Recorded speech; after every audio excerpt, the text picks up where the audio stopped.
Hi and welcome to this MSDN screencast. My name is David Mann. I am an MVP for Microsoft Office SharePoint Server. Today we're going to take a look at long-running operations in Windows SharePoint Services 3.0.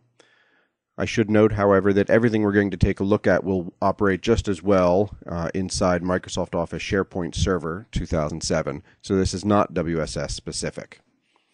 The simple demo application I'm going to show makes use of an application page, but you should know that the long-running operations that we show can really be used anytime you're presenting any type of user interface to your users. That would be a web part, a site page, an application page that we'll see, etc. Anytime you have an operation that needs to execute in the background and perform a task that takes a period of time, and you want the users to see something happening on the screen and a message that you can control, the long-running operation really is what you want to implement. We'll take a look at how you do that here, and it really is very, very simple. We'll start by taking a look at the processing of our long-running operation. For this simple demo, I have an application page here that has a text box that allows me to specify a number of seconds I want to run the operation for. The operation itself is just a call to thread.sleep, something very basic, but it allows me to keep the focus on the mechanics of the long-running operation as opposed to what's actually happening within that operation. So I can say I want my thread to sleep for 5 seconds. I can choose whether or not I want an error to be thrown while the long-running operation is processing, and then I have my button here to start the operation. For this first pass through, we'll accept the default of 5 seconds. We won't throw an error, and we'll click on the Start Operation button. After this runs, we'll go through and take a look at the code that was used to generate it, and then we'll come back to this page one more time, and we'll look at the operation again, this time with an error being thrown. So I'll just go ahead and click the Start Operation button here. We'll see the long-running operation page come up with some text that I can control. We'll see that in the code. After our 5 seconds is up, we can see we're redirected to a results page, and we specify that everything ran successfully. Now taking a look at the code that was used to generate that demo, the heart of it is inside my button click event. We'll see the pieces above this in just a second, but really the important part is inside this using statement right here. We make use of this splong operation class. We create an instance in our operation variable. For the constructor, we need to pass in a reference to the page that is calling our long-running operation. So this.page will do the trick just nicely. If you remember from the demo, there was 2 lines of text, one on top and one on the bottom. Leading HTML shows up in a slightly larger font on top. Trailing HTML shows on a slightly smaller font below, and that is to the right of the little spinny wheel animated GIF that shows up on the page. The important part to take note of here is operation.begin, and down at the bottom here, operation.end. Anything that occurs, any code that happens in between those 2 statements is our long-running operation. That's where we place the code that takes time, that we want the user to see some activity going on.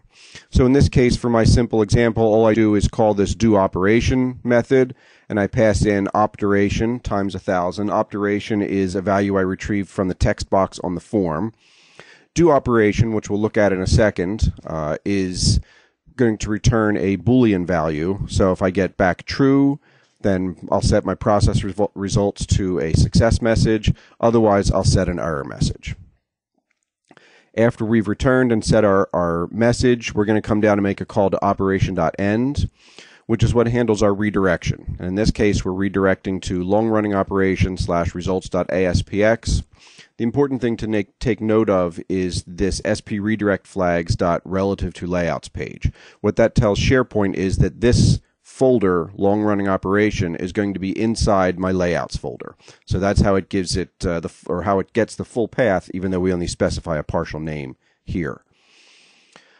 The next parameter we pass in is a reference to our HTTP context in this.context, and then finally we pass in a set of query string values.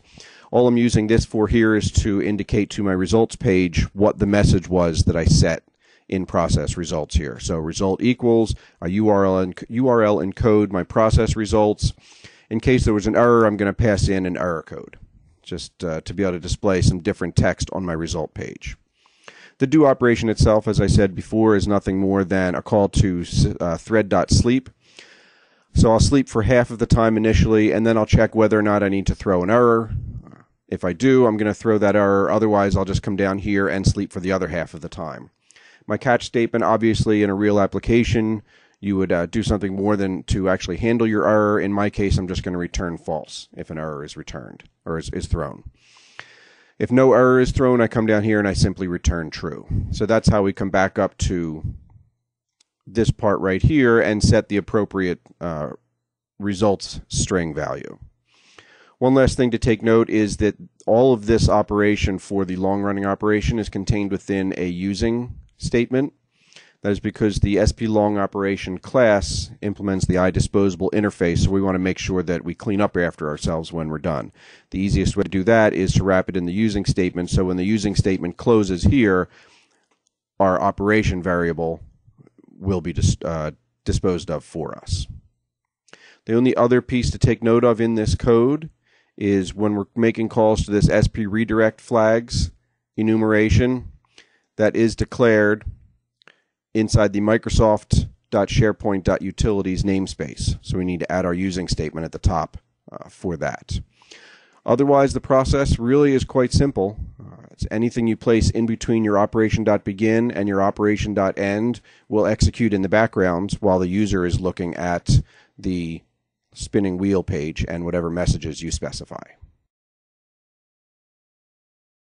So one more time back at our demo page here, we'll accept the default of 5 seconds. This time I will go ahead and check to throw an error. We'll click the Start Operation button. We'll see our messages that get displayed, and now when we get to the results page, you can see we've determined that an error was in fact thrown, and we can put a different message up to the user. We could use the error code that was passed in and display some different information depending on what error was thrown.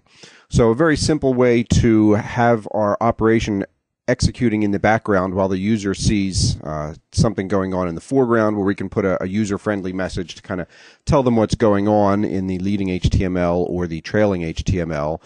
The other nice thing about the long-running operation class is that it really makes your customization look like it's a part of SharePoint, because it uses the same page that is used by Microsoft whenever they're executing any type of long-running operation.